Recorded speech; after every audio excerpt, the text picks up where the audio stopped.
what I'm going to talk about today is to Olympic lift or not. Pretty much just going to go over the pros and cons, and at the end just kind of give you my opinion. So I guess the title of my presentation is to Olympic lift or not. That is the question. She's full of these. It's so corny. You know, when you become a head strength coach, you know, the first thing you need to think about when you do any type of training is the risk to reward. You know, before I came here, I was with the Buffalo Bills, and let me tell you, when you get to the next level and you're getting guys that are paid millions of dollars, this really comes into play. Maybe not so much at this level, but at the next level, you know, if Mario Williams tears a shoulder snatching, you got to go upstairs and tell Chan Gailey that your franchise player hurt himself snatching. You're probably not going to have a job. Same thing goes here. If you go upstairs and tell Derek Dooley, you know, that Justin Hunter was cleaning and hurt himself, you know, I mean, he's probably not going to be the happiest guy in the world. I don't think you're going to lose your job, but you might be on the hot seat for a little bit. So let's go over the risks and rewards real quick. Benefits of Olympic lifts. You know, I just wanted to touch base on it. Cardio, because if it's a full body lift, you know, your cardiac output actually increases because of the length of the bar in the movement. Everybody knows when you do a multi-joint exercise, it actually increases your testosterone, your natural testosterone. It's hard to overtrain when you do Olympic lifts because you can't, the amount of forced reps. Now, you're going to see here in a couple slides some bad technique, but it's really, really hard to force reps. Either you can get underneath that bar or you can't. This is big. Everybody loves this next one right here. It mimics triple extension, which is what we see in all of our sports. Run, jump, throw, anything we do, triple extension. Joe Ken, this is why he Olympic lifts. You'll never hear him say triple extension, which kind of sometimes drives me crazy. This is why when people ask Joe Ken why, which we talked about him, which was Arizona State, and I was with Carolina Panthers, why he does Olympic lifts. Force production, force absorption, which is huge, and that's football right there. And the metabolic demands, which kind of goes hand in hand with cardio, because the length of the bar goes, you know, you're burning more calories, which in Bender's case is a great thing because you become more aesthetically pleasing. Next. Go ahead. Just keep hitting them. And these are the videos. Caleb, if you want to go to the next one, can you click those videos? I can't. Yeah. Well, here's the thing. Before he clicks the video, I found this stat pretty cool. In 2008, just the men, the United States would not, cable television would not air the Olympic lifting events in China on United States television because the severity of the injuries and how gruesome they are. That's not to say the women, but the men. Would you click the, Just tell me what to type in. Just type in Aaron Curry. We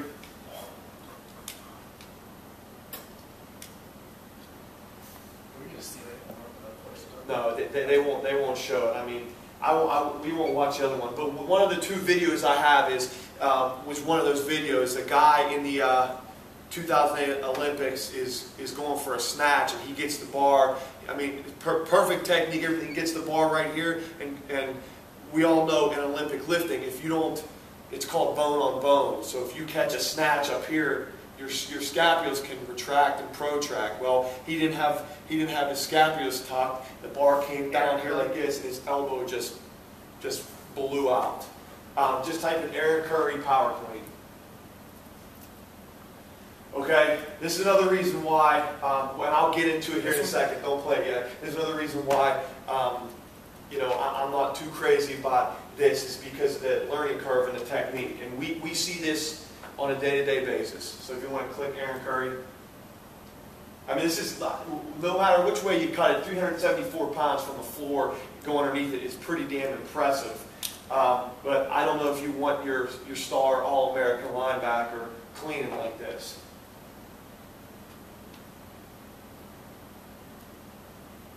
First of all, you got guys just walking around, no one's spotting them. Okay, if you were to watch it in slow motion, as we saw in my video with the tire, he pretty much does all back. Okay, you got a guy just walking around, not spotting him. If he misses that weight, it's going to drop on someone. It's just probably not the safest thing with. Yeah, go ahead. Safest thing to do, especially with his technique. Obviously, I just talked about this statistic right here. If you want to go to the next slide, keep going. Just hit them all.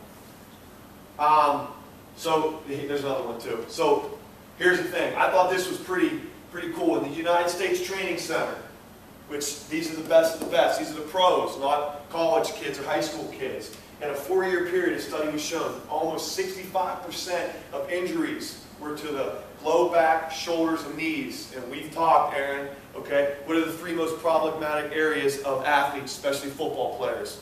Knees, low back, and shoulders. So in my mind, why would you further compromise those areas? Another reason, learning curve. I mean, we all know, to me, if you're not going to reap the benefits of an exercise, why do it? If you're not going to reap the full benefits of exercise, why do it?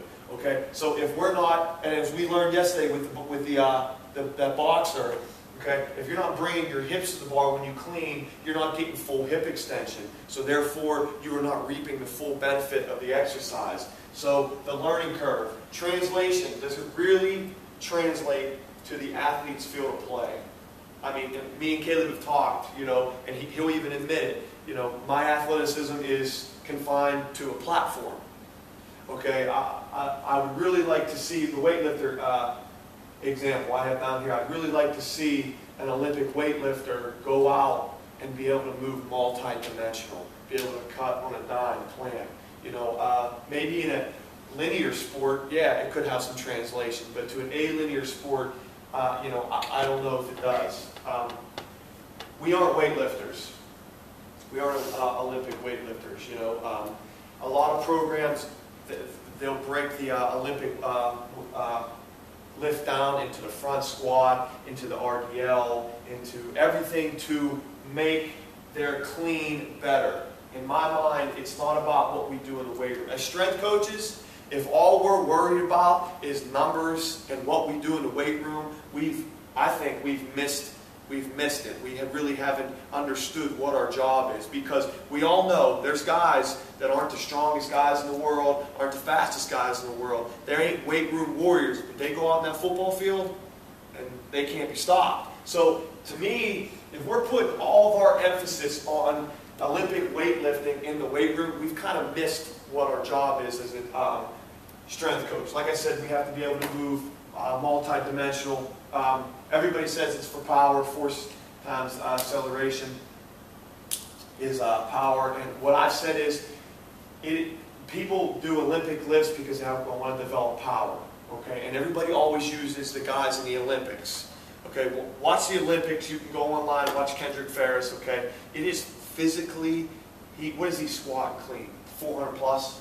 It's physically impossible to move 400 pounds off the floor fast. So if you're telling me we're doing Olympic lifts for power, which is force times acceleration, okay, yeah, force, I got it, okay, but to me, and this is my opinion, the acceleration isn't there, because everybody says, well, it's a fast lift. When you start getting heavy weights, what makes the lift look fast is pulling yourself underneath it. It is physically impossible to pull 400 pounds off the floor at 0.8 meters per second, which we've talked about, which is one of the, yeah, exactly. Next. Just, yeah, hit all the way down. Oh, no, go back. All right, so these are some other ways that you can, you know, some other methods: plyometric training, dynamic effort lifting, med ball throws, jump variations, other forms of force production, and speed exercises. And I'm going to go into detail on what these are here in a second. Go ahead.